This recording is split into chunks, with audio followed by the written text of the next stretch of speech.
निखोजर 8 मास पर मिला युवती मृतदेह खोर्धा सदर थाना अंतर्गत कलिंगा मुंडिया खणि गलित मृतदेह उद्धार कला पुलिस। मृत युवती हेले निरुपमा परिड़ा ओरफ मित। से भुवनेश्वर भरतपुर अंचल केयारटेकर भाव काम करुले। गत जानुआरी 24 तारिख में गाँ रणपुर को जावाक फोन जोगे कही से दिन ठारू अपत्ता मिलू नथिला। भरतपुर थाना गत जानुआरी 27 तारिख में एक निखोज मामला दायर पर तदंत करुला पुलिस। परिवार पक्षर मुख्यमंत्री बाचस्पति को मध्य अभियोग करा जायथिला। पुलिस स्कानर रे रणजीत बिसोई संदेह अवस्था थिला।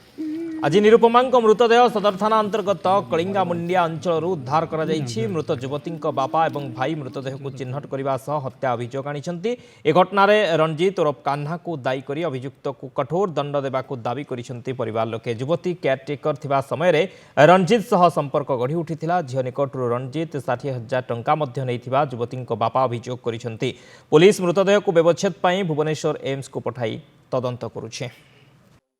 आईला भी कहला खाई ता माँ को फोन करके कहला खोर्धारे पाइले 4टा बेल हम से समय आउे फोन लगिलानी।